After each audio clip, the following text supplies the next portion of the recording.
Don, and I guess if you keep your head warm, that keeps the rest of you warm, right? Yeah, that's true. I always heard that was true. I don't know. It's what they say, 80% of your body heat. Yep.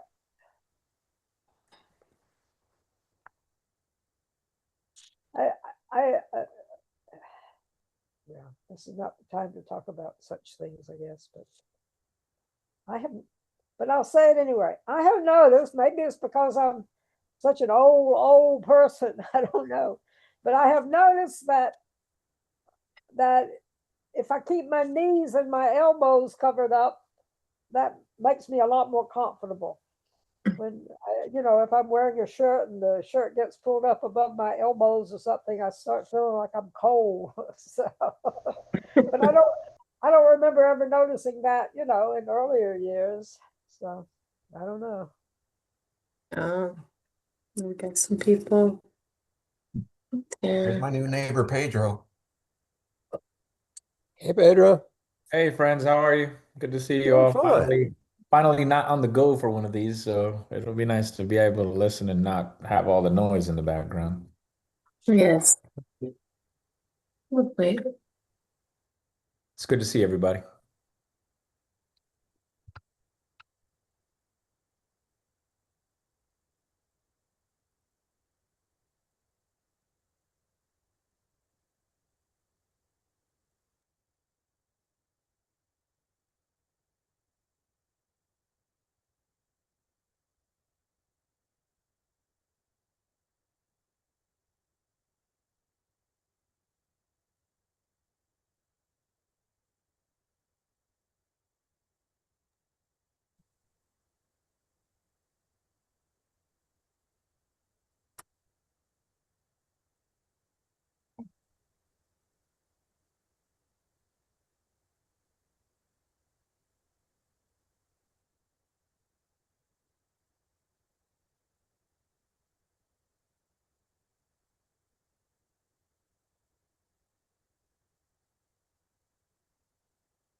Okay, now then. There Getting the Jesus out of you. Yes.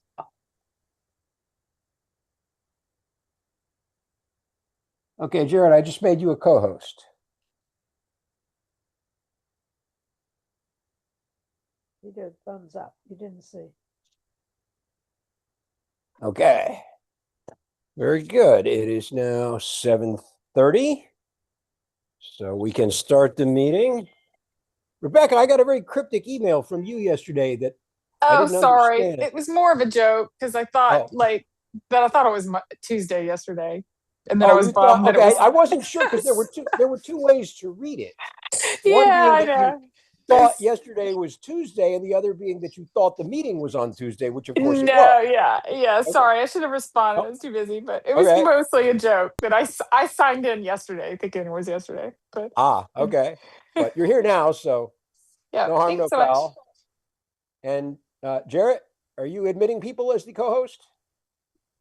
Okay, because I see them piling up in the room. I think they were just slow to pop up on my screen. I've got them. Okay. All right. Yeah, I see them being admitted now. Very good. All right. So let's see. To begin the meeting, which is our first of 2026, we are now operating under our revised bylaws from the end of last year. And we now have officially recognized neighborhood organizations, of which there are 8, one in each of our neighborhoods and a second one in Bolton. Is anyone aware of any others? No. Okay. The city has its very own special timeline for these things that they didn't bother to tell me about. So they are going to be publishing on their website a list which will probably only include 6 of those, although we are recognizing 8 of those, and they are going to be updating that apparently quarterly for whatever reasons they do. So be aware that not being on the city's list is not the same thing as not being officially recognized if you care about such things. Let's see, Z2538, which was our contentious rezoning at the end of last year, will be going to the City Council Zoning Committee tomorrow. And it is arriving there with recommendations of denial from us, from city staff, and from the ZRB. Also on the agenda is U2515, which was that special use permit for the food truck park on Howell Mill Road. And I'm not really sure why it's there since it hasn't been to the ZRB yet, but all of these applications do a rather strange little dance at the beginning of the year where they go to committee, get referred to full council, get referred back to committee, and then restart the process. And I think it has something to do with the fact that the council now is not the same as the council was then, and the application spanned the new year. Let's see. Next month, we should be seeing a resurrected version of V25-199, which was that controversial special exception to reduce parking, but it's coming back with a different case number as V26001. I'm not sure what else about it has changed. Also next month, we'll be getting presentations from Fulton County Public Health, from the Pre-Arrest Diversions Program, PAD, with the city, and we have the option to get a presentation about the Capital Improvements Program, which we had one of last year, and we can nominate projects for. I don't know if anyone else did. I nominated a project and got a sort of ambiguous response that said that it was redundant, which I didn't know what it meant because I didn't know what it was redundant with. But if people are interested in that, we can certainly invite them to come and give that same presentation again. Is anyone interested in that?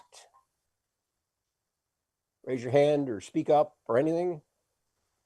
Okay, if we remain silent on it, we will not get a presentation. So there will be no presentation on that. And then finally, I believe next month we'll be getting a second LRB application from one of the applicants that's on tonight's agenda, which is Boiler Room, because they are getting 2 liquor licenses rather than just one, but didn't meet the deadline to get on this month's agenda with the second one. Let's see, the Neighborhood Reinvestment Initiative now has a commission, and Matt Westmoreland is with us and will no doubt tell us about that during public comment or during comment from elected officials. Zoning 2.0, the final version is now online if you would like to review it. Ethics disclosure requirements are upcoming in April. I believe, Jarrett, you will have to do that this year. You haven't had to before, have you? I have not. Okay. So I haven't seen the form yet, but I'll send you a little reminder note, and you should get it automatically from the city. But Okay, I'll keep an eye out for it. yeah, there's some magic deadline, and they make dire threats if you don't meet it. I'm not sure how they follow through on those dire threats, but let's see. Bike park groundbreaking at the Quarry Park, aka Shirley Franklin Park, on the 22nd of this month. Let's see. Oh, I forgot to mention that the portal for the submitting projects to the capital improvements program was opened yesterday and will be open until the 6th of March. I've had several applications for noise variances forward to me, notably for the data center construction on Marietta Road. OIG, Office of the Inspector General, has a new governing board, and it will be meeting on the 29th at 6 p.m. for those who are interested. Don. And on that note, I sent out draft minutes from the November meeting along with the agenda for tonight's meeting in an email. If everyone has had a chance to review those, can I have a motion to approve? Motion to approve. Pedro, is there a second? Second. Andy? Yes. Okay, are there any objections to our adopting the minutes? Hearing none, the minutes are adopted by unanimous consent. Moving on, let's see, we are joined by Major Baldini from the police department. This is the first time you've joined us as a major, isn't it? Maybe so, Jim. I thought I was here in the fall, but you could be correct. But Well- thanks for the warm welcome, Jim.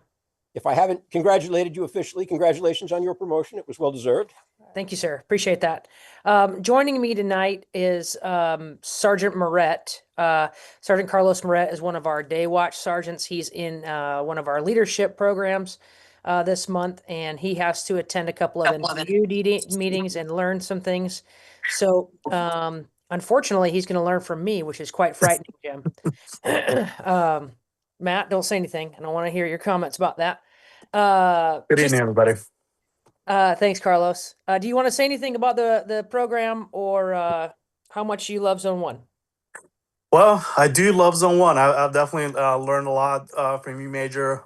Every day is an adventure. I get to learn a lot. I get to engage with the community. It's an amazing place to learn. So I'm just here doing everything I can to keep you guys safe. So thank you for having me in this meeting. Thank you. Thanks, Sarge. Just a couple things from the Zone 1 side of NPU-D. We ended up a couple of important stats. We were 30% down in homicides from last year. The zone or the city as a whole is down several percentage points in crime, which is great. I am not that fortunate, and I am chasing aggravated assaults. They literally plaguing Zone 1 in 2025. So Captain Jones and I are super focused on gun crime, getting guns off the street, and catching bad guys with guns.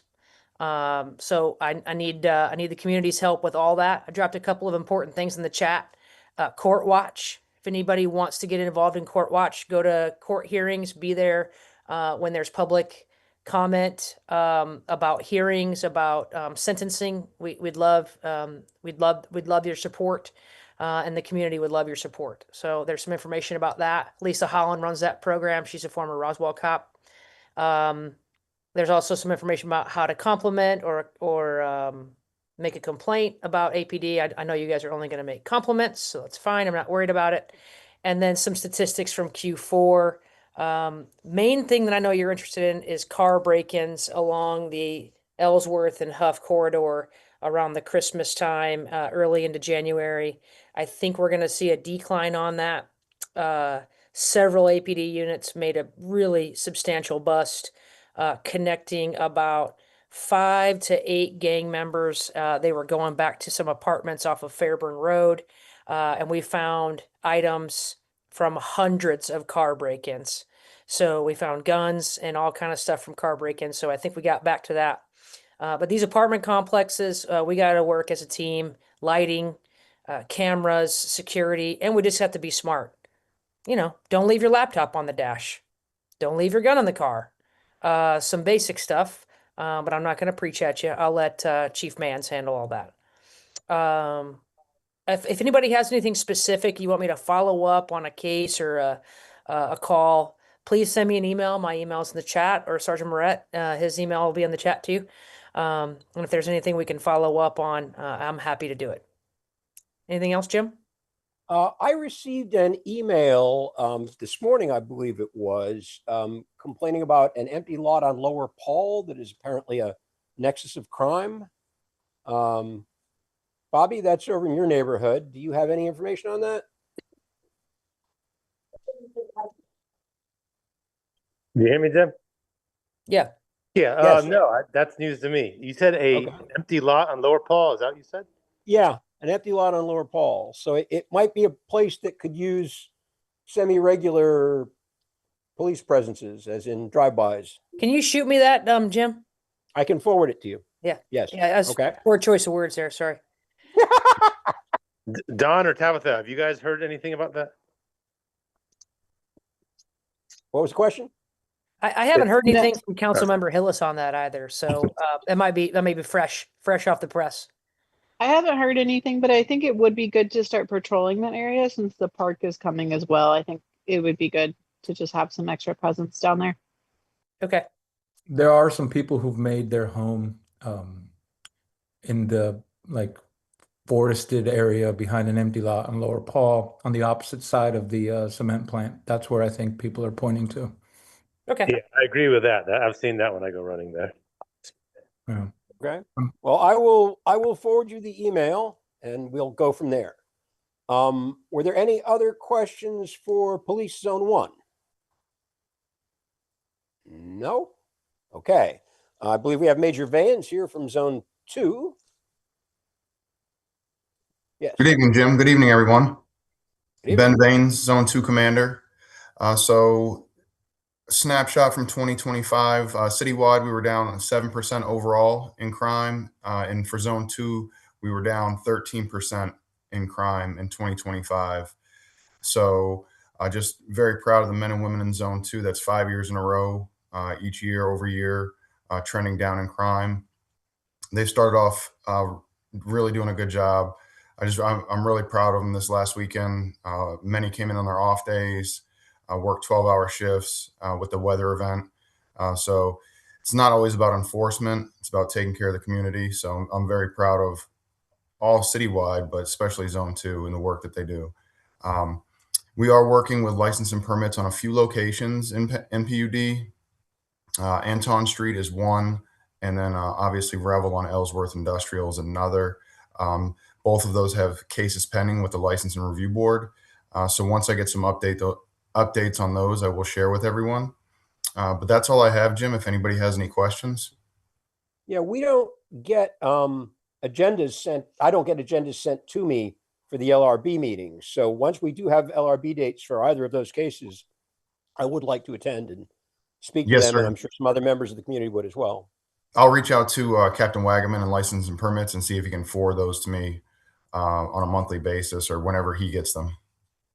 Great. I would appreciate that very much. Do we have other questions for Police Zone 2? No? Okay, we can move on then. Do we have anyone here from the District Attorney's Office? Nope. Do we have anyone here from the Fire Department? Nope. Do we have anyone here from Public Works? Good evening. Oh, wait. Sean Atlanta Mans, you look Fire. like someone from the Fire Department. Yes, sir. There we Good go. evening, NPU-D, Sean Mans, Battalion Chief, Atlanta Fire Rescue Department. And just like to say thank you for giving us this opportunity to speak tonight. Just a few items we'd like to talk about.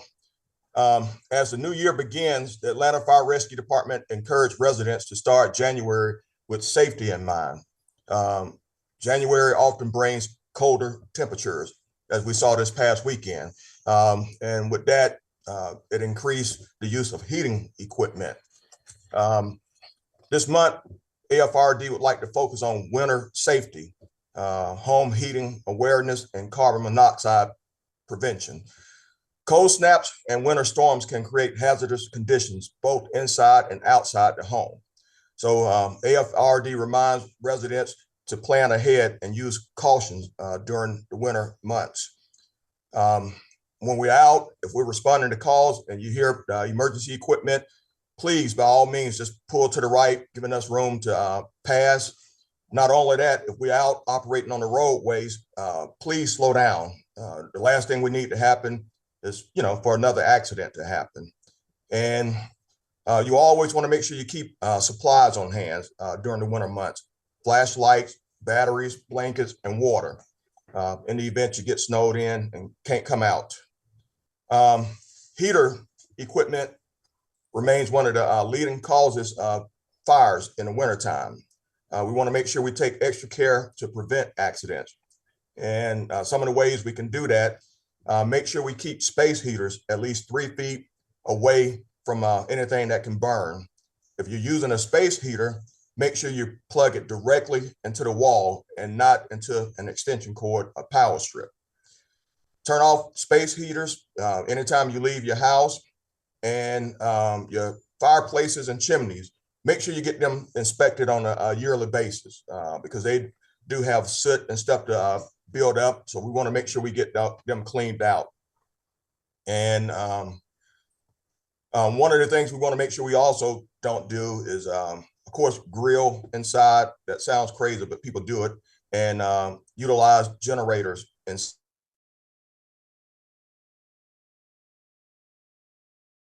not inside. If your CO alarm sounds, get out immediately and call 911.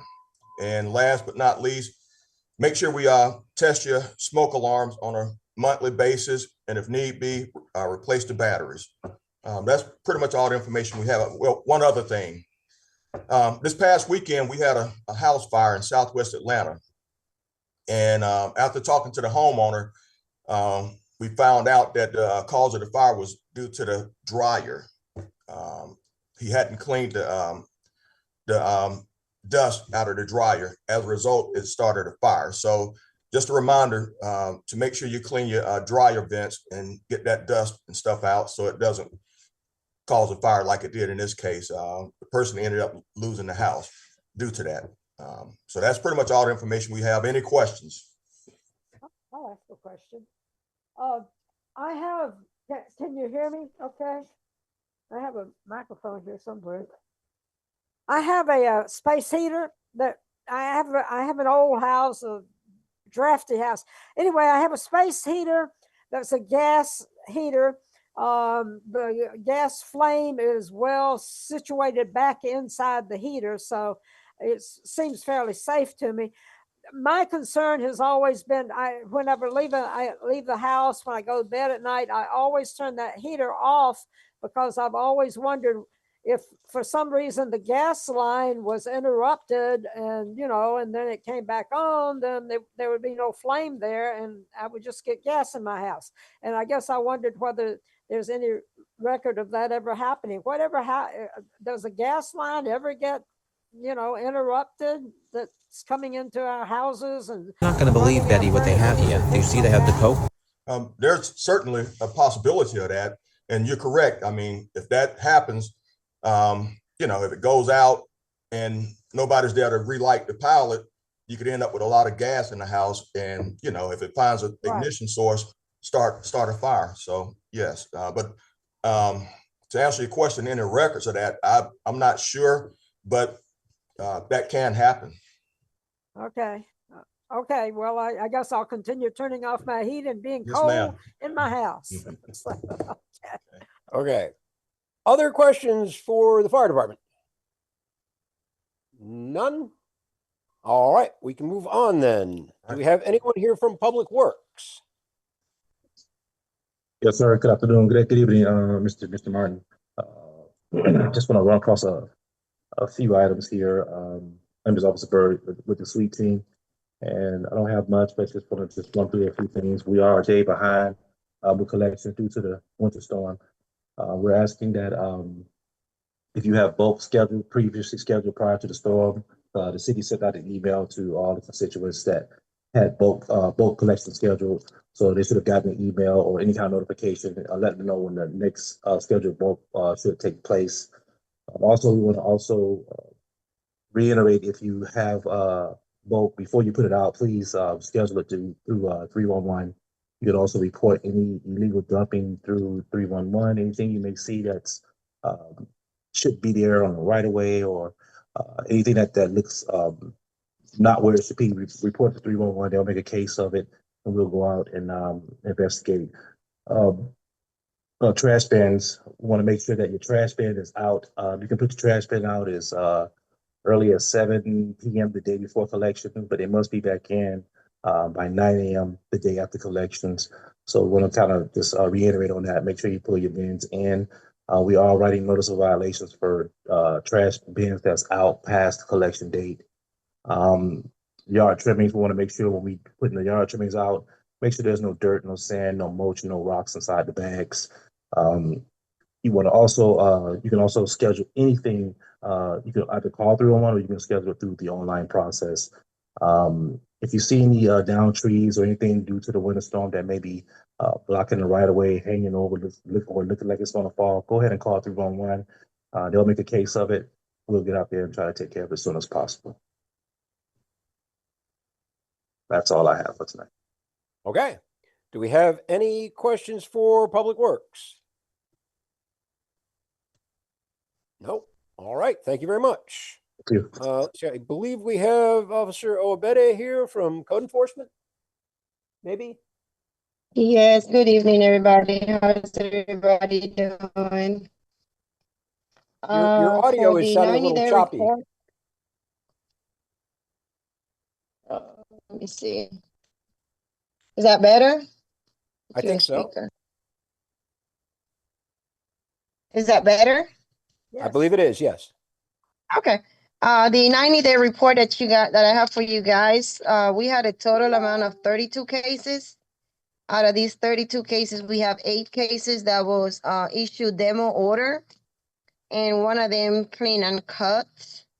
Addresses that are scheduled for demo is 2065 Claudel Street, 3294 Browns Mill Road, 1809 D Ford Avenue, 1913 Hollywood Road, 2066 Spring Street, 1874 Francis, 2057 Hollywood Road, and 2079 Bolton Road.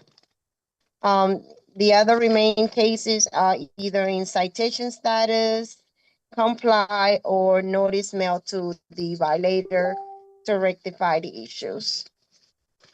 Any of these addresses that I did mention to you guys, anybody have any questions, or if there's any address in particular that you guys need an update on? I think several of those addresses that were scheduled for demolition have been scheduled for demolition for a fairly long time. Yes, I mean, do understand the demo is not an overnight process. You know, they have to notify the owner, they have to put it in the newspaper. So it's a long process to get the actual demo. On the report, it shows your demo issue. So it's either in the demo process or it's been approved for it to be demo. Okay. But would it be possible, rather than just hearing that these things are in the demo process, to have some idea of where in the demo process they are? Near the end, near the beginning, Sure. in the middle? What I can do, I can get in contact with the in-rem department tomorrow, and I can give you a better update of where each one of these ones are in the demo process. That would be great. Bobby, you Yeah. have a question. Yes, could you repeat the address for the Hollywood and the Spink and the Bolton houses? Hollywood 1913, 2057, and you say Browns? Did you say Bolton or Spink? Bolton, yes, 2079 Bolton Road. Did you say one for Spink? S-P-I-N-K? 2066 Spink, SPINK. Okay, Bobby, thank you. I can forward you the reports if you want. Okay.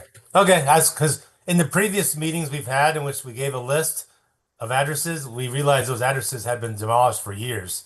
And we were wondering why they were brought up again since they were already gone years past. I Okay. mean, I will have a question for the in-rem department, because once I get the report is how I update it to you guys. Okay. Because I'm not in the in-rem department, so this is the report that they send to the person who handles the report that gets sent out to you guys. Okay. Do we have any other questions for code enforcement? No? All right, thank you. Is there anyone here from Have the a good night. You too.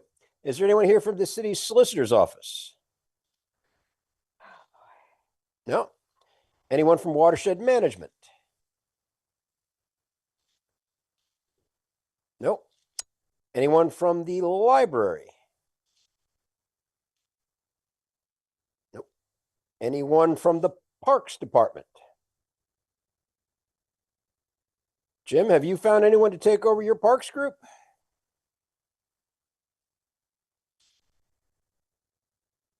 We have not yet. Still want to find some great volunteers that want to get out and like make the neighborhood better. Okay. All the pieces are there and ready for them. The only things that are going to continue on is the biking, and that's going to be it. We've been asked to be a figurehead for Northwest Atlanta, so That's what we're going to do. Okay. If you are still soliciting volunteers, you want to post some contact information in the chat. If anyone here is interested, they can reach out to you. I would be glad. It's easy. It's boltonparks@gmail.com, but I'll put that in the chat. Okay. Very good. Do we have any questions for Jim? No. All right. APAB. I attended this month's APAB meeting, which was this past Saturday. We revised our bylaws in some insubstantial ways, and that was about it. Any questions? Did you say substantial or insubstantial? I said insubstantial. Yes. We replaced some shalls with wills and things like that. Gotcha, okay. Okay. Were there no questions? No. All right. Oh, by the way, if anyone would like to take over as the NPU-D representative to APAB, I'm looking. Let's see. Bolton Academy. Is there anyone here representing Bolton Academy? Nope. I'll say that, Jim. I'll say that the fundraiser, the big fundraiser party date is. Let me look it up. Make sure it's March 21st. The Sophie party, March 21st. And that's a party? That's the big fundraiser party every year. So the Sophie's night. Sophie's night. And that happens at the school? No, I don't have the location handy. It's in West Midtown. I forgot the name of the building. Okay. Well, if you want to send me those critical bits of information, Okay. I could forward the whole list. Yes, all right. Thanks. Do we have any questions related to Bolton Academy? No. All right. I see Erin is here from the Agape Center. I am. Good evening, Jim. Hi, everyone. Happy New Year. My husband says I can say that till January 31st, so I keep saying it. Agape ended our fiscal year at the end of December with the community holiday gift store. We served over 840 children and 375 families in the community, giving out over 600 new books, 2,600 gift cards, new pajamas, 2,500 new toys, 700 new coats, new winter accessories. It was quite the experience. And so I know that many people participate in helping make that a success for our community every year. So we're super thankful for all the businesses and community members that contributed to that. I'll also give a plug for our upcoming annual spring benefit. Jim is always a faithful attender. It's moved by a week. So know that it's the week before it usually is, and I'll drop the graphic in the chat, but it's going to be on Thursday, April 16th at 6 o'clock, and it'll be held at the Foundry again this year. So all information is on the graphic that I'll drop in. Thank you. Okay. And our tickets are for sale now for that event? I think that they are, yes, but I'll double check. It may just be sponsorships at the moment. Okay. Let's see. Oh, do we have any questions from the Agape Center? No? All right. Thank you very much. Do we have anyone here from Groundwork Atlanta? Hey, Jim. No. I think Yes. I heard that they are no longer an organization. Is that true? Huh. That's what I heard. I think I heard that at the Riverside meeting. I will reach out to Keith Sharp and find out what the story is with that. Thank you. How about the person that was running it? Heather was her Heather, name? yes, Heather Hussey Coker. Is she okay? Has she? I assume so. I don't know. Okay. I mean, I haven't seen her in a while, but that We haven't doesn't mean seen her. anything because I didn't used to see her all that often. She We hasn't been to haven't these seen her in meetings. quite a Yes. while. We haven't seen her in quite a while. I can reach out to her and Keith Sharp and find out what the story is with that. Okay. All right. Well, thank you for that, Don. Let's see. Do we have anyone from the Inspector General's office? No. Surely we have someone from 311. Yes, we do. Allison Moreau. Yes. Thank you much. My name is Allison Murillo. I am your 311 ambassador for this evening. I did want to just make sure that everybody wanted to make mention of these reminders that ATL 311 did extend their hours back in July from 7 a.m. till midnight. So you can reach us late night now if you need us. Supportive Services team has also extended their hours. That started April 14th. And we, of course, will be open from 7 in the morning till midnight, Monday through Friday. If you don't have a telephone number in the Atlanta area, area codes such as 470-770-678-404, et cetera, you will need to dial that 10-digit number, which is 404-546-0311. And I have placed a lot of our information in the chat, our contact information, a couple of graphics for you to take a look at. We also did want to just make sure everybody is aware that 311 does always continue to update our customer service just to make sure that it's all very streamlined and user-friendly. And of course, you can report all of your non-emergency concerns to 311. We have many, many different ways you can do that now. We do have a live agent chat, and I have that graphic placed in the chat as well. We have Notify Atlanta infographic that is also placed in the chat. If you need to, as mentioned, report those non-emergency issues, such as your street repairs, water main breaks, or any other water issues, garbage collections, code violations, and of course, many other services, business license. It's a hot time for that this year, for a hot time right now. We do still have our 5 traditional ways you can reach us. You may dial 311, of course, 7 a.m. till midnight. You can start your own account or set up your own account at atl311.com. You may email us at atl311@atlantagA.gov. Well, we do have our ATL 311 mobile app. There is a virtual assistant on there that you can chat with. And of course, we have all of our social media sites. In the chat, I also placed, like I said, a couple of links. We do have a survey link if you would like to give us some comments about tonight's presentation, or if you have any other concerns, questions, any remarks, anything you want to let us know. Click on that Survey Monkey link and let us know what your thoughts are. Also, lastly, did want to let everybody be aware that there is a form in that chat as well. If you want someone from 311 to present at one of your community meetings or events, feel free to fill out that form. Our Community Affairs Coordinator, Sade Stokes Campbell, will get back with you within 2 business days. And that was really everything that I had. Does anybody have anything for me that I can take back to management or any cases? Do we have any questions for 311? No. All right. Thank you very much. Thank you. Do we have anyone here from 911? No. Amber, are you going to talk to us about the Ombudsman's office?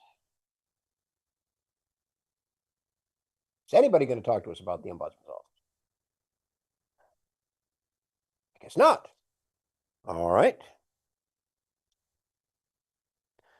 Now, next we have the Beltline, but our first presentation is also by the Beltline.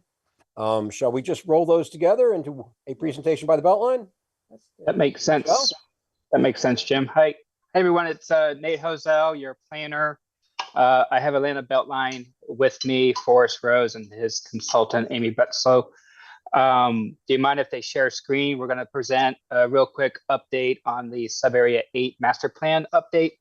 As you all know, Beltline has about 10 sub-areas around the city, organizing planning activities every few years in each of the sub-areas, and Sub-Area 8 is the latest one for an update, and Forrest and Amy are here to provide you all an update. It will be on your agenda later in April or May for an adoption. I'll be introducing the plan to council late March. So adoption Forrest, into the CDP. Yep, incorporate into the CDP. Okay. Thanks, Nate. Good evening, everybody. Are we good to go? Can we begin? Yeah. If you want to Great, share, awesome. you should be able to just click a button and do it. Okay, I'm gonna let Amy start that. Yep, so you can see everything I'm looking at right now, correct? Can see? Yes. Yep. Now we can. Great. Okay. Hi, everyone. Thanks for having us here tonight. I'm Amy Bledsoe. I am the project manager for the sub-area master plan update briefing. And my coworker, Tim Holtz, is also on the call tonight. So in the interest of time, I'm going to try to be very quick about this when I'm usually not a quick speaker. A distinct public speaker. But it's important to mention that the draft master plan update went live yesterday. So through the Conveo platform, you can view it, and it's not too late to comment. So we highly encourage you after this presentation to take a look at that and give us your feedback after viewing the plan in its entirety. Go on to the next slide here. So as Nate mentioned, the whole Beltline planning area is divided into 10 sub areas.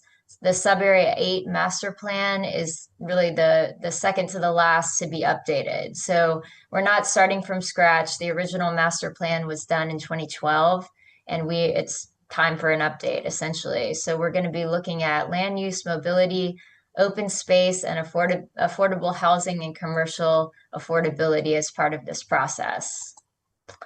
And here you have an overview of sub-area 8 with the major neighborhoods highlighted. You will see the Beltline Trail and with the green line representing it, and the purple line represents the proposed Beltline transit alignment with 3 proposed transit station areas that occur within the sub-area. The whole community engagement timeline has lasted about a year. We don't have this NPU meeting on the timeline, but just yesterday in red, you'll see we had our technical advisory committee meeting. So we're wrapping up here. We have a stakeholder meeting next week and the last of the public community meetings, the study group meetings on February 12th. And as Nate mentioned, the plan will hopefully be adopted in the spring. The guiding principles that form the groundwork for this whole plan effort were taken from the original 2012 document, and they were heavily vetted by the community as part of the engagement process. They were ranked, and it turns out that a lot of them, really almost all, are still very valid.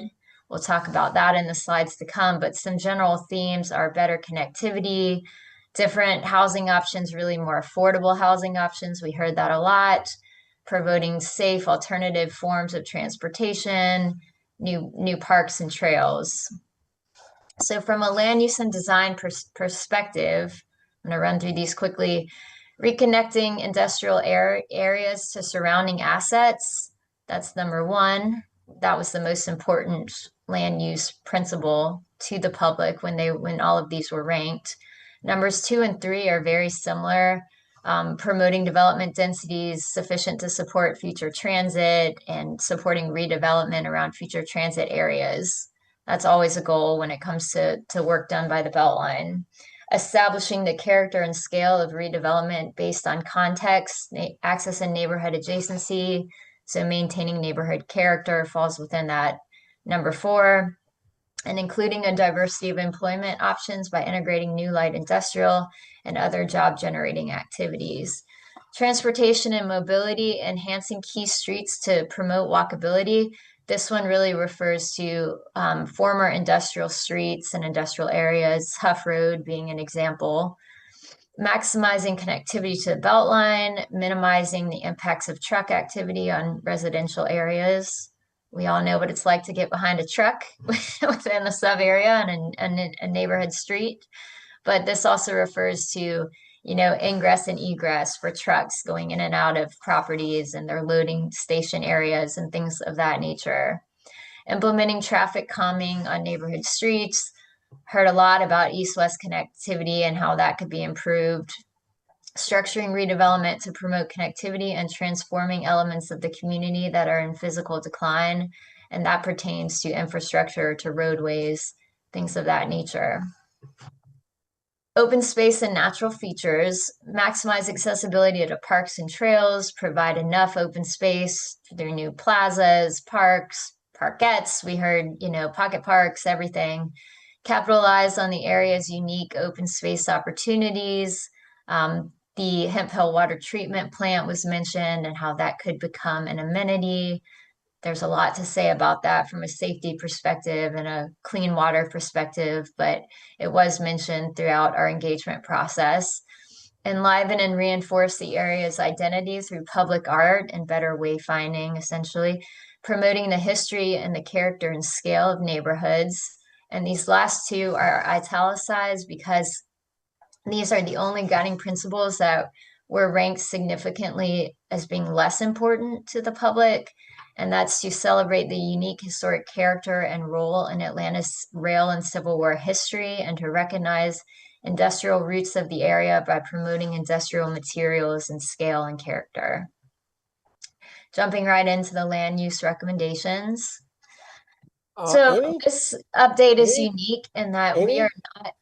Amy, you're already over time and you're on slide 10 of 20. I told you, Jim, I told you I wasn't very Yeah, short-winded. and we have a rule about that here, I'm afraid, that you can talk as long as you want if you present at the end of the meeting, but you're limited to Okay. 5 minutes if you present at the beginning. Let me see. Do you And want to watch me Nate wrap was this aware thing of up in that 3 when we minutes? scheduled this presentation. Can I wrap this up in 3 minutes? Let me go real quick. 3 minutes. Thought I was would being be quick, a but I'll total go of even 8. quicker. Okay, you got it, Jim.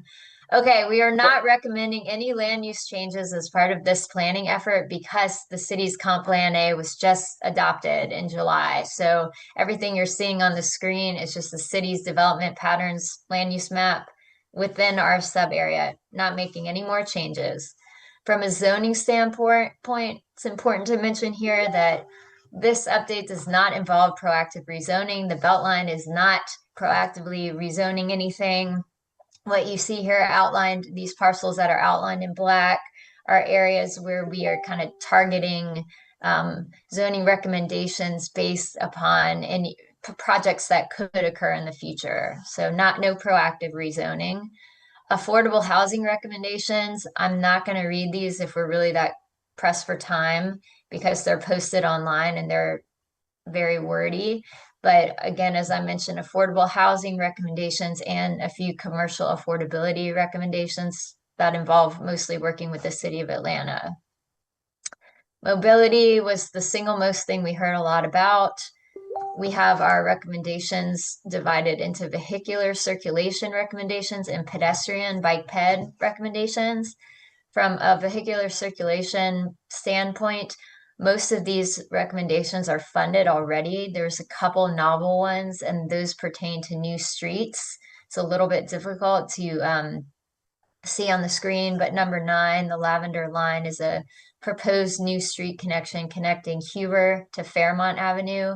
And number 10, which is even harder to see right near the Howell Mill Road transit station area, we're calling that the Traybert Avenue extension, and that's a potential new street connection, but the rest are funded, just not constructed yet. So that's what we're showing.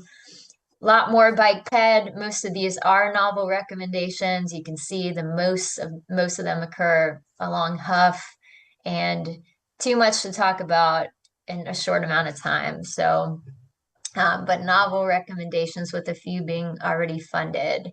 Everything from improved intersections to potential bus stop locations, better pedestrian crossings, bike signals, bike lanes, you name it.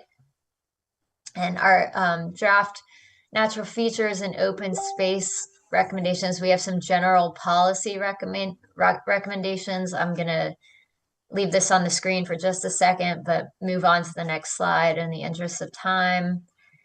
And some more specific recommendations that we're calling Traybert open space recommendations, utilizing the natural topography to mitigate some drainage issues that are occurring in the area, a central open space corridor, kind of right around Northside Drive, and making use of the stream buffer area. I mentioned the Hemp Hill water treatment plant already, but more conversations with the city about that one. And then utilizing spaces that are utility right-of-way spaces, in other words. So those wouldn't be developable otherwise. So transforming those into naturally occurring open space areas. And next steps, I mentioned this previously, but we're going to be, the draft master plan has been published online. We're taking feedback through really the end of February, and then we are going to proceed with NPU review and adoption in the spring of 2026, city council legislative process spring or summer of 2026, pushing for adoption at that point. And here's the link to the Conveo draft. Hope that was quick enough. Thank you so much for having us here. Not even close. That was a 10-minute presentation. I feel like I need I'm gonna drink some beverage right now. This is just tea. I need a Okay. Can you stop the screen share, please? Yes. Thanks a lot. Just one other announcement regarding Beltline. We will have our Northside Study Group meeting on February 12th, where we'll also present this to the public at large. So we appreciate it, everybody. Do we have any questions about the Sub-Area 8 plan for the Beltline? Okay, and if you download the chat or you take it out of the chat, you'll have the link so you can go and look at that online. Moving on. Nate, is Elizabeth, are you going to give this presentation about Collier Road? Yeah, Elizabeth is on. Hi, everyone. Again, it's Nate. We have another small area plan to be adopted in June. Elizabeth with Upper West Side CID is 5 minutes, right? 5 minutes. She knows the 5-minute timeline. Okay. She has a Collier Road multimodal study she wants to give you all an overview on. Elizabeth? Go. Great, thanks. Jim, everybody, can you all see my screen? Yes. Okay, great. I'll see if I can put it in full screen mode too. Let's see, okay, great. Yeah, so I'm Elizabeth Hollister with Upper West Side CID, and we have been leading a study of Collier Road, multimodal study, which means looking at every way that people can be using Collier Road for transportation. And so this is our presentation for this NPUs. We'll also be presenting to NPU-C. And we have a similar timeline of the Beltline study, so looking to have it adopted by the city. So we've been in this planning exercise for about a year, a little over, because we first, our consulting team with Pond first came out to West Side Stride in, 2024. And we're so grateful to everybody. Thank you for many of you, I'm sure, participated in this study. And we even had a physical workshop going at one point in one of the retail spaces off of Howell Mill and Collier. But first question we asked was, if we're going to add facilities, what type? And there was an overwhelming preference for a shared use path, feeling like that was the best way to give people a buffer from the cars, whether they were on bike or on foot. And the next question was, if we were going to do that, which side of the road should it be on? Because Collier is pretty narrow. So if we were going to try to squeeze that into the existing right-of-way, the existing public space as much as possible. And so we had a survey for that. And as you can see from the orange bars that are the majority of the spaces preferred, that was the south side of the road. So just based on where people are coming and going, that was the preference. For the one area where it was flip-flopped, where people wanted to be in the north, you can see that in this map of the corridor, right at the little bump near Howell Mill, where Ellsworth Park is located in Spring Lake. So there we figured out a way to make the shared use path on both sides. So we didn't have to cross the road twice, but there would be a shared use path through the park.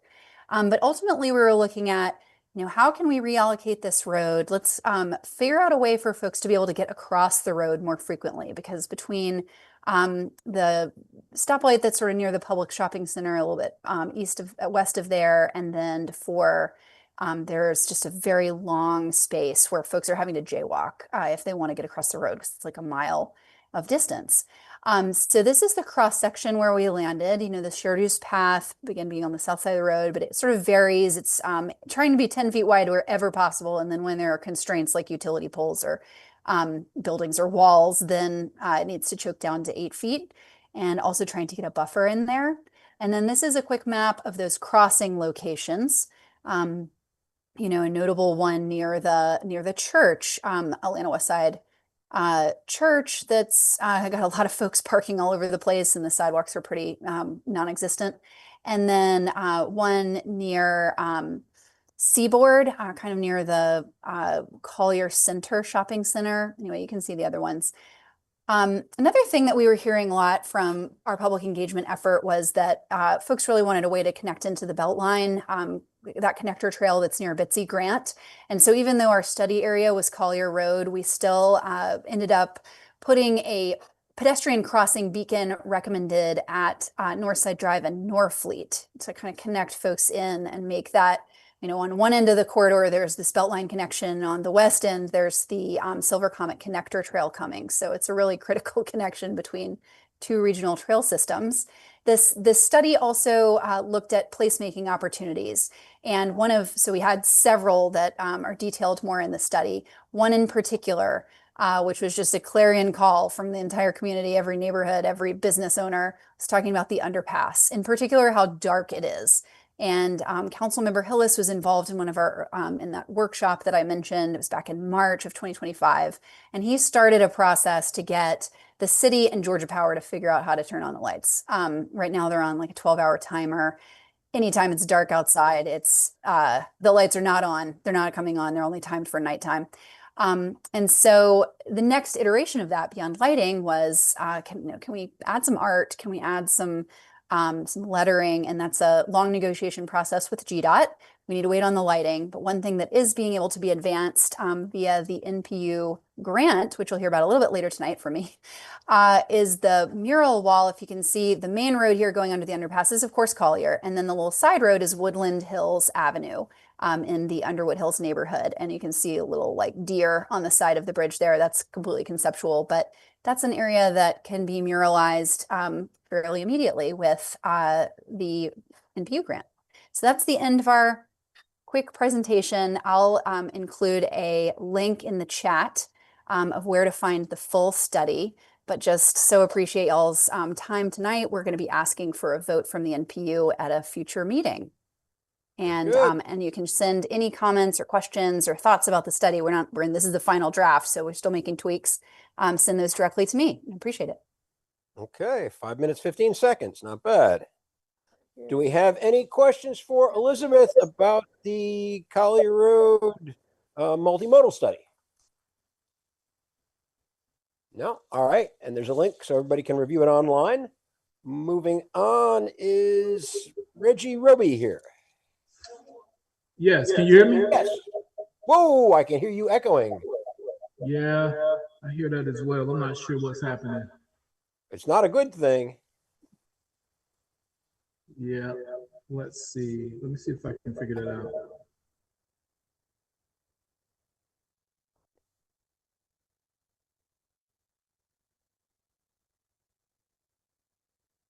You vanished and you're muted.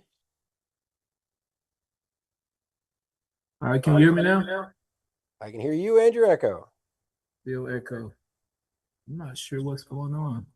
Well, why don't you go ahead and begin and we'll just deal with the echo. Okay, perfect. Thank you. All right, I'll try to, I know we got 5 minutes, and I have one of my peers helping as well. I was looking at this, what they sent me. All right. Sorry about that. This is weird with that echo. So I'm gonna do my best to stay focused and try to get through the presentation. But so good evening. Again, as you mentioned, I'm Reggie Roby. On the call, I have with me Lisa Bradley, who you'll hear from later in the slides, and Arlene Foster. They both lead our energy assistance program here in Atlanta.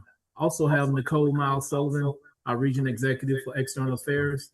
And we're here to share Georgia Power Public Service Commission updates, current future projects, and also energy assistance and building resources. All right, I think I have a delay on my slide as well. All right. So before I get started on the Public Service Commission update, just wanted to make sure that you all understand we know energy costs is an important part of the increasingly tight budget across Georgia for the families and businesses. So as Georgia now being one of the top states in the country for data centers, we're one of the few that is working on lowering our rates for our power bill. In January 2025, our Georgia Public Service Commission approved Georgia Power to freeze their rates. That started currently over into 2028. So starting now over to 2028 for the next 3 years, Georgia Power has frozen their rates. The second agreement, let's see, gotta go.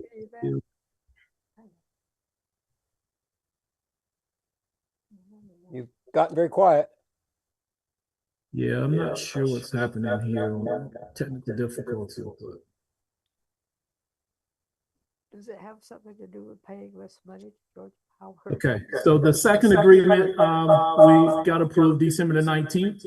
The Georgia Public Service Commission approved Georgia Power to lower the residential customer rates for about $102 a year.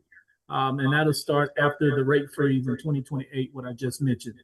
And next month, and I'm sure some of you may have heard our CEO announce this, but in February, Georgia Power will make 2 filings with the Georgia Public Service Commission to collectively lower rates starting in June of 2026. So again, we recognize the concerns around increasing costs and are working with our Public Service Commission to lower the rates on our power bill. Next, I want to discuss the current projects in NPU-D. The projects are part of our grid investment program we started around 2025. During that time, we mentioned this would be a multi-year investment across the state to enhance resiliency and reliability across the grid.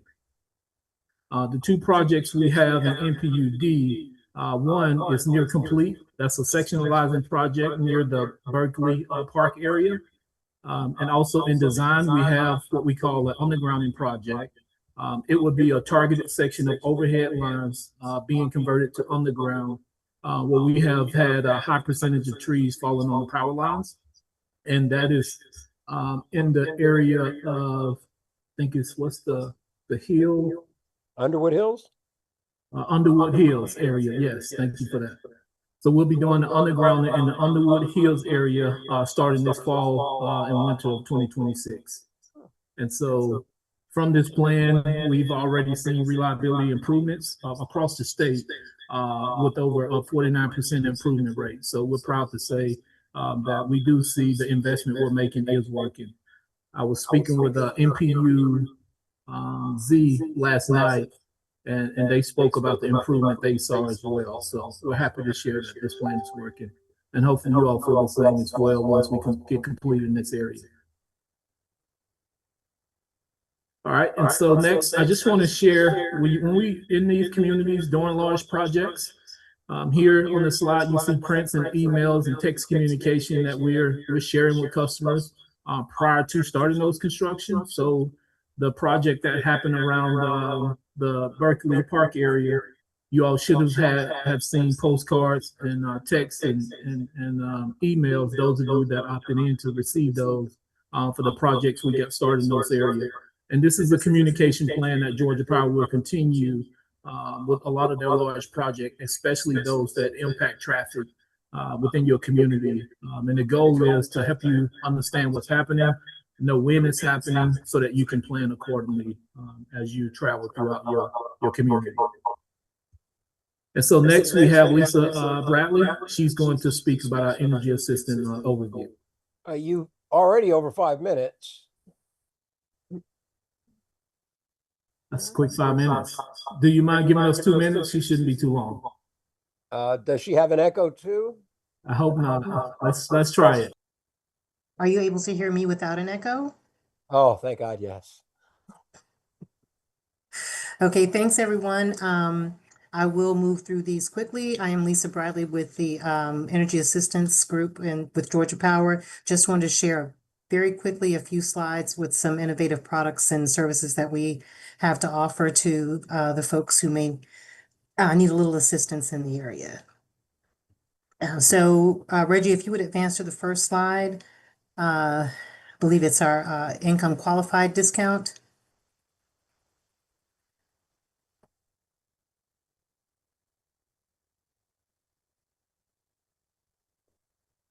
Thank you so much. So with this income qualified discount, we're able to reduce the customer's bill up to $33.50 per month if they meet one of the 4 qualifications that we have listed here on the screen. This used to be our senior citizens discount, but now we've been able to expand the qualifiers and make the discount available to a larger portion of our customer base. And if they're enrolled as of January, the annual savings can be up to $402. Next, we have a resource locator tool. This is a tool that will allow not just Georgia Power customers, but actually folks all throughout the state of Georgia to check in to see if there are some resources in their area where they live. It could be for food, utilities, rent, shelter, counseling, mortgage assistance, and we're exploring other areas as well. But they would simply choose the resource that they're looking for, enter their zip code, and sometimes even a neighboring zip code, and then take that information and go to the area that they have found the resource in and get the assistance that they're needing. And I think finally we have just a quick overview of the 7 flexible rate plans that Georgia Power has to offer. This gives the customers cost control and predictability based on the plan that they choose. We understand that different households have different energy needs, and this gives them some choices that will best match how they use energy in their homes. Sometimes people get on a plan and stay on it for years, not realizing that things have changed in the household, and they may have a plan that has a better fit for them. So we just encourage folks to, just take a look at each of these plans and see which one is best for them. And that's all that I have. Hope that was quick enough. 8 minutes and 15 seconds. Can you stop your screen share, please? Any questions? Bobby, you have a question, I believe. Can you Yes, stop your sir. screen share, please? I'm curious. You guys, your presentation doc says 50% customer reliability. How do you define customer reliability? Yeah, so great question. We define the customer reliability. A technical term in the industry is the SAIDI and safety, but we basically look at the duration over time of the outages and how long it took, how many outages happened, and do a calculation to determine the percentage rate. But that's the technical term. We can talk more all day about that if you like from the call, but that's how we determine it. Can you stop your screen share, please? Thank you. Okay, do we have any other questions?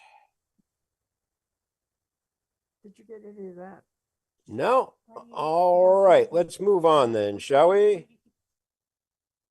Elected officials. Matt Westmoreland, you have been waiting patiently since the beginning of this meeting. Would you like to tell us what's going on in your office? I will do so as soon as I defer to my district colleague, Dustin Hillis, who I know is here. Dustin, So I'll let would Dustin you like go. to tell us what's going on in your office? Thank you, Councilmember Westmoreland. Hello, NPU-D and Chairman Martin. I will try to change the tune and keep it short and sweet. It's a new term, so I don't have a whole lot to share. I will share our committees, or my committees. I've been reappointed to the Transportation Committee, Public Safety Committee, and the Finance Executive Committee again. And I've also been appointed as chair of the City Utilities Committee. So I'm hoping to bring some changes, much needed changes to Department of Watershed Management and the Department of Public Works, the 2 departments that committee oversees. I was also reappointed to the Justice Policy Board, co-chairing it with Judge McBurney, and oversees the Diversion Center with Fulton County. As far as legislation, I've gotten one piece passed so far this term, and that was the legislation for the MOU between the city and the Upper West Side CID to install the 7 Howell Mill planted medians. And that was sent to the mayor post haste. Otherwise, we would have had to wait as per the contract with the vendor on the ATL DOT side, was they were not going to plant those until near the end of the project. So Upper West Side CID will be taking that on and beautifying those. So that MOU should be drawn up soon. And it was meeting consideration and sent over to the mayor's office post haste, given we're doesn't feel like it now, but we are approaching the planting season. So as Jim mentioned, we attended the groundbreaking for the bike park at Shirley Park, Franklin Park. So looking forward to that opening, taking the family, the kids there. And then, as I mentioned before, and I've done many times before, I'll be starting my kind of district tour of all the neighborhood streets and getting a nice list of issues, city issues that need to be handled, and sending those to our departments. And as you all know, I'm on social media, very responsive on social media, but so we can be sure to track these needs across departments, because we, at the quarterly reports, we get reports of how they are or how they are not abiding by their SLAs, which is their service level agreements. For example, a pothole. You report a pothole, it's supposed to be fixed in 5 days, 5 business days. So when I ask, you can still tag me on social media, shoot me an email, but in order to track that and make sure that's part of the evaluation process for the departments, we really need you to call 311 first, or use their app, send them an email that you copy me on. So that can be part of their SLA calculation, so we can make sure that these departments are abiding by those SLAs. And so looking forward to completing that neighborhood assessment of our city related needs. So I will keep it ended there. And if you have any questions, if not, I'll refer back over to Councilmember Westmoreland. Okay. Do we have questions for Dustin? Anyone? No one? All right. Matt, floor is yours. Thank you, sir. Good evening, everyone. My name is Matt Westmoreland. I hold one of the 3 citywide seats on City Council. Like Dustin, just started my 3rd term. I'm making my way through all 25 NPUs here in the first quarter. Wanted to say Happy New Year, provide a quick committee update as well. I will be chairing the Community Development Human Services Committee this year that oversees the city's efforts around housing affordability, economic and community redevelopment, workforce development, parks and rec planning. Also serve on our transportation committee, as well as finance and zoning, as we endeavor to actually look at legislation to overhaul the zoning code for the first time since 1982. Way back at the beginning of this meeting, Jim referenced my involvement in the Neighborhood Reinvestment Initiative Commission, which council set up in November to kind of slow the administration's proposal around extending all 8 TADs, tax allocation districts in the city, for 30 years to have a more thorough conversation on that topic. So I'm chairing that work alongside Jason Winston, who heads up our finance committee. We had our first commission meeting a couple Fridays ago. We are starting a series of working sessions that start tomorrow and will continue into February and March. I will drop my email address and my cell phone number in the chat, and I am happy to answer any questions here or offline. But I appreciate the chance to be with you tonight. Thank you. I have a question about this commission. Sure. If I correctly understood what was said at the first meeting, all public comments are submitted in writing, not spoken before the committee, correct? That is my understanding, yes. Is there a page limit on those, or? No, I've always known you to be thoughtful and concise, but you are welcome to share as many pages as you want to. Okay, it may be novel length, but I just wanted That's to make okay. sure I wasn't wasting my time writing it up. If the portal wouldn't digest it. No, absolutely. Very good. Do we have other questions for Matt? I'm a little curious as to who the head of the zoning committee is this year, but Who is the head of the zoning committee? Matt, I don't know. Mary Norwood. Mary Norwood is. oh, okay, thank you. One of your other favorite council people. Well, someone I know, let's put it that way. Okay. It's a good starting point. Okay. Let's see. Were there any other questions for Matt? No. All right. Let me see. I think we have Amber here from Councilman Bond's office. Do you want to say something to us? Yes, I do. Good evening. Sorry, my You're like here twice. yeah, so- my computer sound wasn't working, so I had to connect on the phone. I knew one of them would work. But I'm Amber Madison from Councilmember Bond's office. I have no particular announcements tonight. I just want to acknowledge that our office is here. If you have any additional questions or concerns about anything, please feel free to reach out. Our office contact information is 404-330-6955. 6770. And Councilmember Bond's email is mbond@atlantaga.gov, and mine is madison@atlantaga.gov. And I will also drop this information in the chat. And if you have any questions, I'll be happy to take them at this time. Okay. Do we have any questions for Amber? What? I'm hearing background on your line. Echo. Yeah. Sorry about Okay. that. Do we have any questions for Amber? No. All right. Thank you. Thank Do we you. have any other elected officials or their representatives here? Nope. Okay. Let's see. Nate, would you like to give us your planner's report? Yeah, I just have a few quick updates. One of your zoning cases, the big one from last year, the Ladon PDH that was denied by ZRB and it was eventually filed at council. So that one has been terminated. Okay, so I saw it on tomorrow's council zoning committee agenda.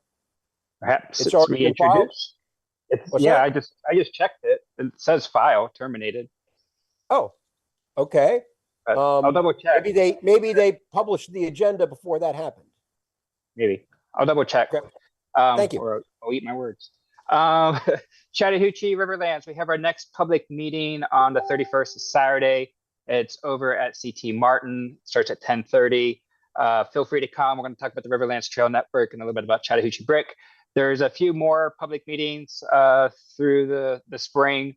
So I'll definitely relay that to you all. I'm really excited that project is moving forward. The planning work is looking really good. Existing conditions, I think, will be on the website pretty soon.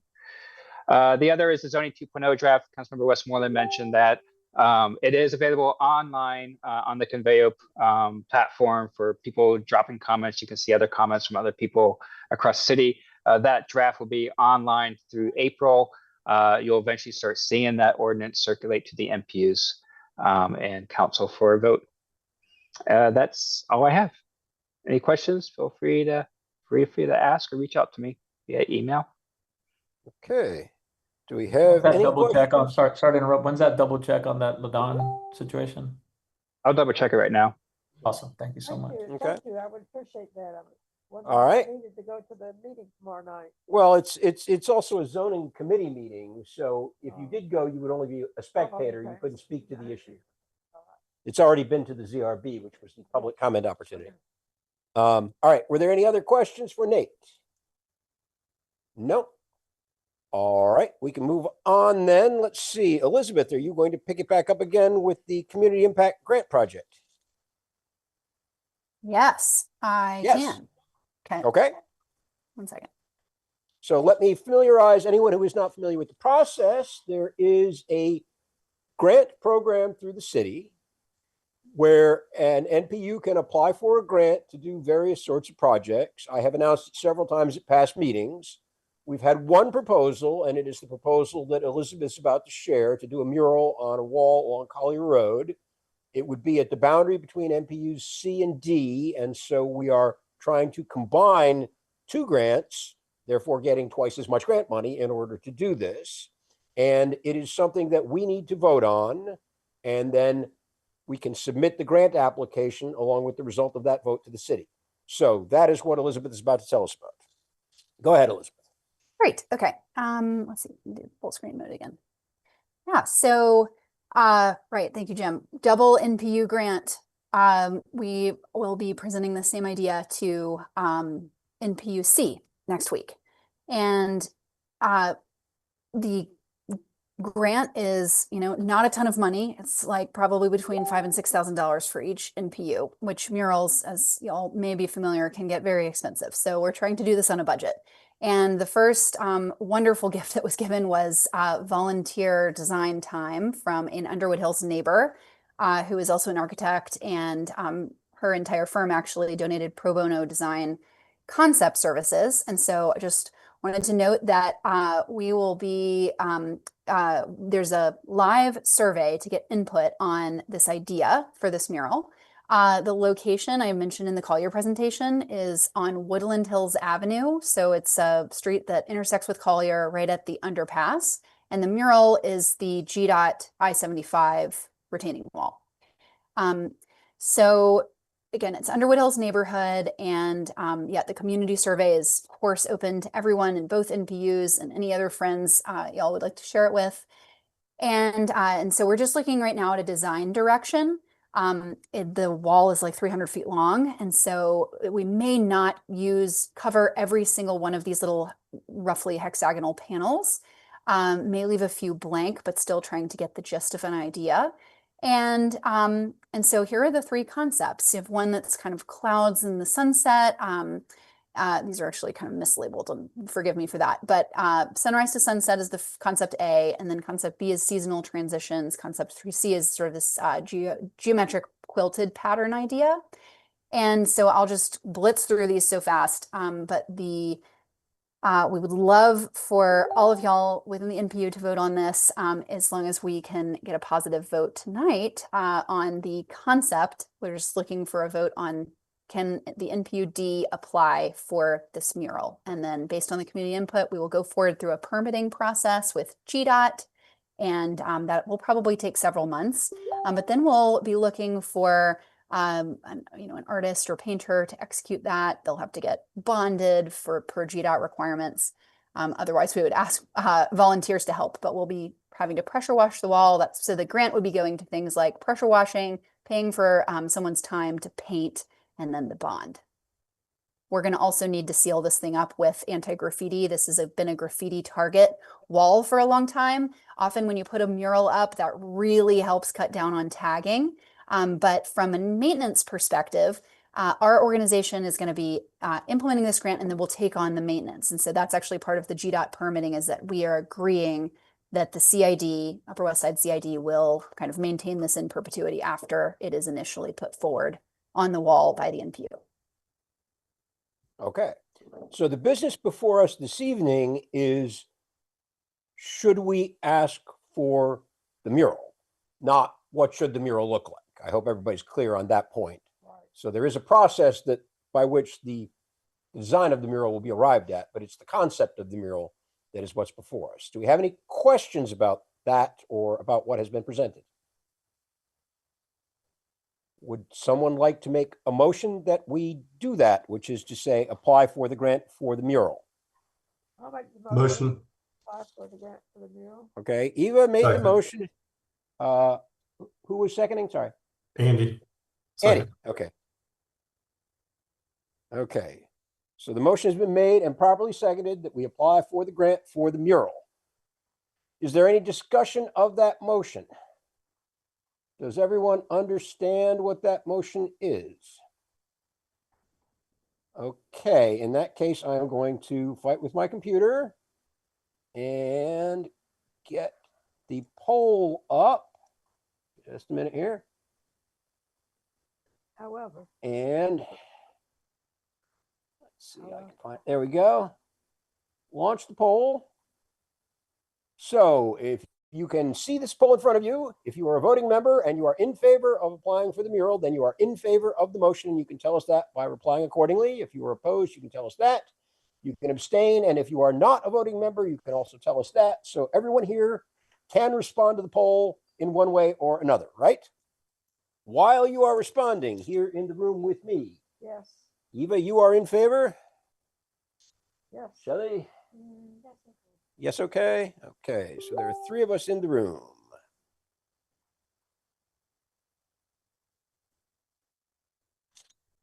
And We're talking about the wall that's coming up Woodland Hills, not the bridge, look right? as if people have stopped responding to the I poll. don't know whether I want to be on that wall. So I'm going to end the poll and share the results.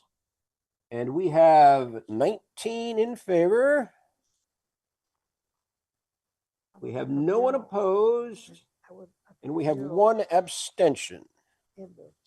Is there anyone present in the virtual space who was unable to respond to the poll for whatever reason? I think, Jarrett, you can't because you're a co-host, right? Correct. I'm in favor. In favor. Okay. Anyone else? No. All right. In that case, the vote is 23-0-1, and we are in favor of the grant for the mural. Right? Okay. Pen just ran out of ink. Thanks, Moving y'all. on Thanks, then. Jim. I'm going to send the link for y'all to vote if you'd like on the mural design in the chat. Very good. Okay. So look for the link in the chat if you would like to give your input on the design of the mural. Moving on then, do we have the representative here for the boiler room? LRB license for the boiler room. Yes, sir. I Correct. am right here. Yes. Ah, very good. Okay. And would you like to tell us a little bit about your business? Absolutely. For those who have never shopped at a Hop City, I'm Craig Torres, founder of Hop City Craft Beer and Wine. We've been very fortunate to have been part of the Atlanta fabric for 17 years now, with our very first shop over on this side of town in West Midtown. And we've been very lucky to have, we sell beer, we sell wine, but we've migrated over the years into new spaces. So we have on-premise beer, wine, cocktails in a bar. We have one over in Krog Street Market. We have one on the west side over in Lee and White Development. We have Birmingham, Alabama. You don't care about that. And then we have restaurants up in Alpharetta and down in Fayetteville. So this is going to be our 6th location. We're really excited. It's going to be part of the new Pikes Place Market-esque development, a redevelopment at 1385 Collier Road. It's an old chicken processing plant. We are 100% sure it's haunted by chickens. But we are going to open what I would describe as a speakeasy bar in a back corner of that large building. And it happens to be the former boiler room of the facility. And it'll be a really upscale sort of very, hence the name, yes. Unless you're a fan of, movies from the 90s, I guess. But all that to be said, yeah, it's just a really indeed 33 seats, very small. But we'll also service beverages for those who wanted to walk around and say buy their oysters or their cheese or whatever else they wanted to buy within the farmers market with a craft beer or cocktail in their hands. And you, am I correct that you will be coming back to us again next month because you have a second application that isn't before us now? So I am not a liquor attorney, and I apologize. My understanding is that is not the case at all. The space that we're occupying, there is no roof right now. That is a rehab building, and they found some bad ceiling joists. So we are not going to be able to open at the same time as the rest of the stalls inside the market. So my understanding was we had modified that simply to allow us to service that the facility prior to us actually being able to physically open the 33 seat bar in the back. I understand. Okay. So I'm not we're not applying for a second license. It's just a modification of this license, and I can't really speak to that. Okay. That's a landlord's thing, and I'm just here to make a really awesome bar. And you or someone with your organization met with some folks from Underwood Hills. Is that correct? We did. That is correct. Okay. And they were on board with this plan? Yes, sir. Okay. Do we have any questions for Craig? Would someone preferably from? I'll make a motion to approve this. Okay, Eva has made a motion to approve. Thank you. Second. Second was Andy again? Yes. Okay. So we have a motion that's been properly made and seconded that we recommend approval of this liquor license. Does everyone understand the motion? Are we ready for the question? Okay, in that case, fight with my computer again. Back and launch poll. So if you are in favor, you can tell us that. If you're opposed, you can tell us that. You can abstain or tell us that you are not a voting member. So everyone has a chance to respond. While that is going on, Eva is in favor. Shelley. Shelley is strongly in favor. Shelley is. That kind of extra. I don't think you get that vote. Okay, so there are 3 of us here at my point of connection, and people seem to have finished responding to the poll. So I'm going to end the poll and share the results. And we have 19 in favor. We have none opposed. And we have 2 abstaining. And Jarrett, you were once again unable to respond to the poll. I am also strongly in favor. Strongly in favor. Is there anyone else here who was unable to respond to the poll? Going once, going twice. Okay, so that's 23 to 0 to 2, and we are in favor.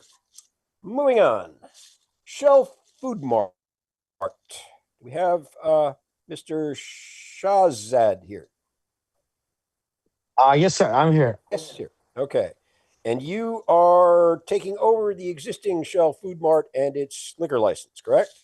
It's a beer and wine license, sir, for the gas station. Yes. And are you planning any changes to the existing operations? No, sir.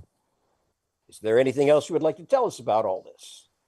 It's under the flag of Circle K. We have a franchise, and I'm getting the store, and I will sell the beer and wine, and plus, the gas station the convenience store, plus the gas, plus we have a diesel, and for the big trucks too.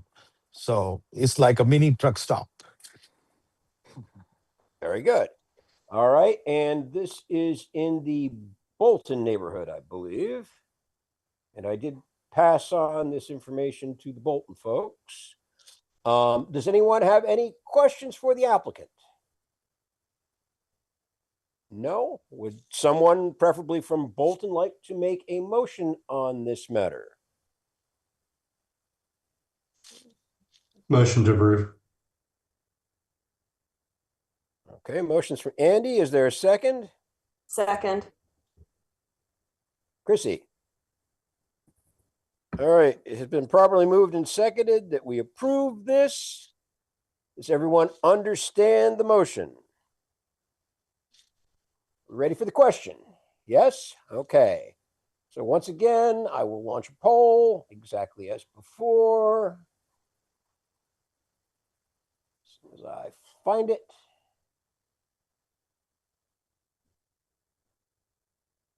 There we go. So you can tell us if you are in favor, opposed, abstaining, or whatever. While that's going on, Eva. Sure. Yes. Shelley. Yes. Okay, that's 3 yeses here in the room with me. And people are still responding to the poll. We'll give a few more seconds. I think people are done responding. It's interesting that I have just I'll end the poll and share the result. Share the results. And we have 15 in favor. We have 1 opposed. And we have 3 abstaining. Jarrett, you were again unable to respond. In favor. Anyone else unable to respond? No? All right. In that case, it is 19 to 1 to 3, and we are in favor. It is now 9 o'clock. Would someone like to make a motion that we extend the meeting past 9 o'clock so that we can deal with our last 2 business items? Motion to extend. To Andy and Paul.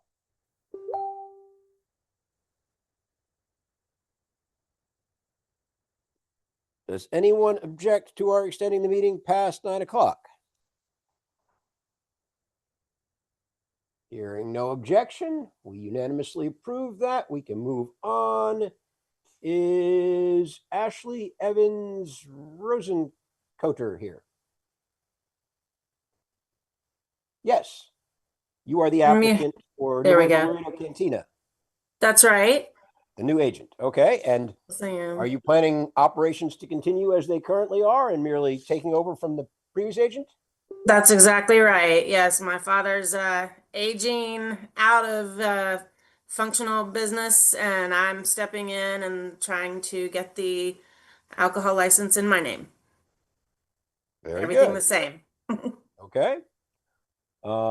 Did anything else you wanted to tell us about that? No, we just were thankful to have been here for as long as we've been here, and we want to keep going and doing what we've been doing in the west side, and that's what we plan to do. And I believe we decided you were in Underwood Hills, did we not? No, actually they're not. But They're not? Oh, where are they? it'd be Hills Park. Hills Park, okay. Hills Park. I don't know. Okay. I don't know either. That's I thought we funny. had this discussion at the EC. All right, well, would someone from either Underwood Hills or Hills Park like to make? A motion? Absolutely, I'll make a motion. So. Yay, thank you. I'll second. Wait, hang on, I'm sorry. I didn't hear what the motion was. I make a motion that we approve this. Okay, so Eva has made a motion to approve. Is there a second? Second. Yeah. Tommy. Okay, so we covered both Underwood Hills and Hills Park, just in case. Okay. It's the question whether really and truly nothing's changing, because my daughter and I ate there a couple of days ago and we thought how lovely, how much we enjoyed it. So we're hoping nothing changes.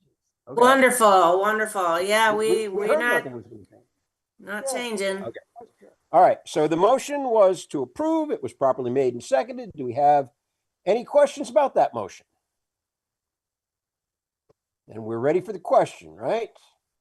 Okay, in that case, I will once again launch poll so you can tell us if you are in favor, opposed, or abstaining, or not a voting member. And while that is going on, here with me, Eva? Yes. Yes. Yes. Shelley, yes. Me, yes. That's 3 yeses. Okay. And I think people have stopped responding to the poll. Looks like they have. So I will end the poll, share the results. And we have 11 in favor, none opposed, and none abstaining. Yay, thank you. And Jarrett, you were unable to respond again? I'm a yes. Yay, thank you. And anyone else unable to respond? No. All right. In that case, it is 15-0-0, and we recommend approval. Our last business item then is for a retail establishment called The Porch, which will be located in inside the Wayfair store. So it will be like the restaurant at the IKEA, except this one will have liquor. We discussed this at the, and that's in the old Walmart space for those who don't know. We discussed this at the Berkeley Park meeting and voted our unanimous support for it. And let's see, Alicia is here representing this. What would you like to tell us about? Hi, good evening. Good evening. Thank you all for taking the time to speak with us. So we're really excited. This is our second Wayfair store in the U.S. Our first exists in Chicagoland in Wilmette, Illinois. So we are really excited to become part of the southern community of Atlanta. Our store is 150,000 square feet, and The Porch is our restaurant that will reside inside the store. It will serve multiple things from coffee to teas, grab and go foods, and then we will have the liquor as well.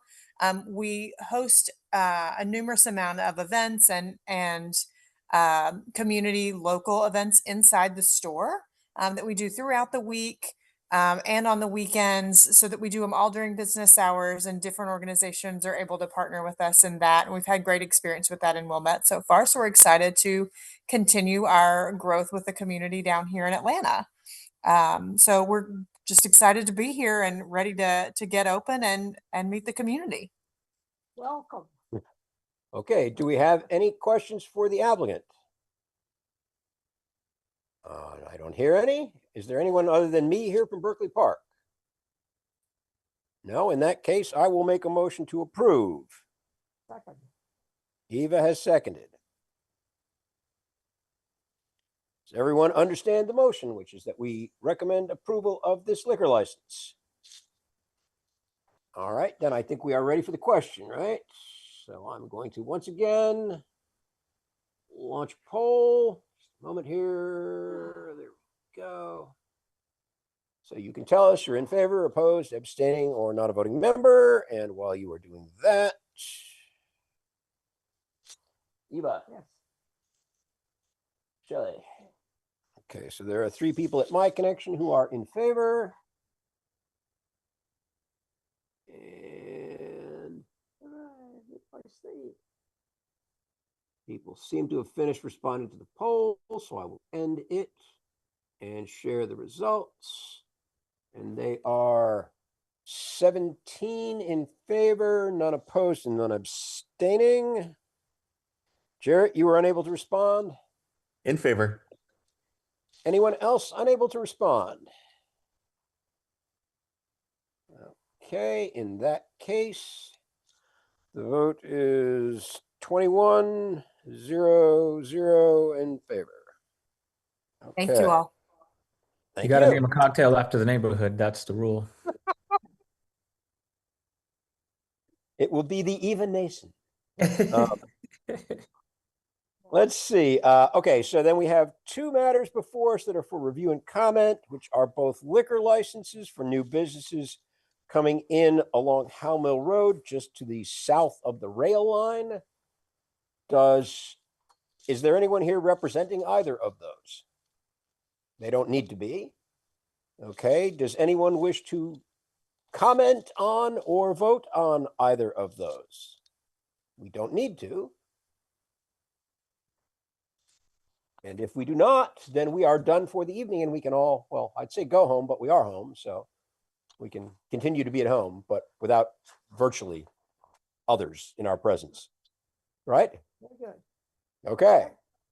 Thank you, Jim. Thanks, Jim. Take care, everybody. Thank you. Take care, everybody.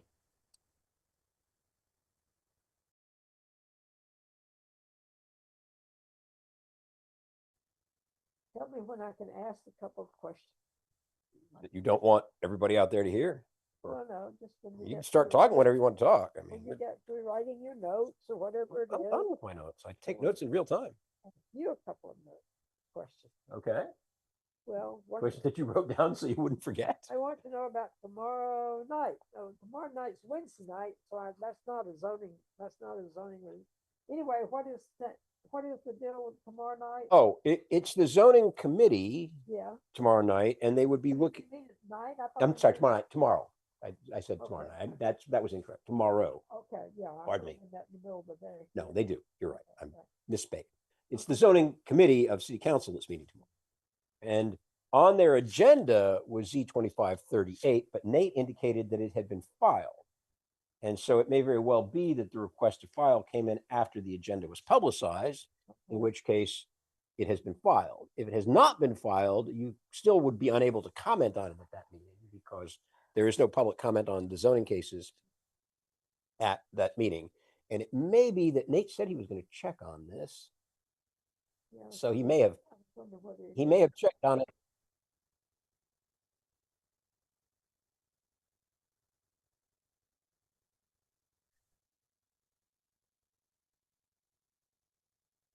Ah. Okay, that was probably what happened when it came out of committee and went before full council before landing back at committee. That's that weird end of year process. So it did come through committee once come through committee once already, and they sounded it and sent it to full council, and then full council sent it back to committee. So I think perhaps Nate is mistaken about that, and it will be a business item just with a different case number.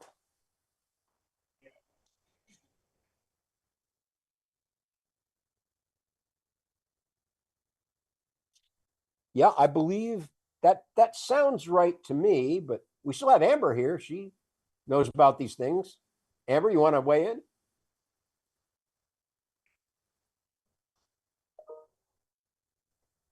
I'm sorry, I missed the question. Oh, so it appears to us that this zoning case with the Z2538 case number has not, in fact, been filed, but merely has been assigned a new number for legislation, a new bit of legislation number, and that in fact it will be a business item on tomorrow's zoning committee agenda. Is that correct? Okay. I'm not sure who is the council member on it. It's in Councilman Hillis's district. Okay. It sounds about right. I will Okay. follow up with him to be sure. But in any event, it's a matter that you won't get to comment on if you show up for the meeting. So, Right. watching it online would pretty much do you as much good as showing up at City Hall and watching it in person, I think. Okay. Right. So, My experience has been that sitting in the audience at the zoning committee meeting is perhaps useful sometimes. So, so were you planning on going to this event? Or? No, I didn't know whether I should or not. That's what I'm trying to determine. Well, whether they would be useful. I- So anyway, so it goes to the zoning committee, and then will they send it to the zoning review board? Is that what's going to happen? No, it's been to the zoning review board. The zoning committee will send a recommendation to full council. And that will be to file. No, hopefully? not necessarily, but they will send a recommendation to full council, and then full council will act on it, and then it will be done. Okay, would there be any usefulness maybe in trying to contact Mayor Norwood's office in the morning and, see if there would be anything that might be done, or Well, I mean, what might we do about this? well, I mean, you can show up, but you can't do anything We about don't it. want. Yeah, I would suggest show up more than anything. Yeah, What? I mean, you can certainly show up, but there is no, you Okay. cannot take action. But what did you say, Amber? I said, yeah, I would definitely suggest to show up more than anything rather than just call her office. Okay. Yeah, and- they take more liking to coming down and speaking. Okay, at what time is the meeting? At noon or at 11 or what? They're usually at 1, aren't they? Yeah, I'm not sure. Let me check the calendar right quick.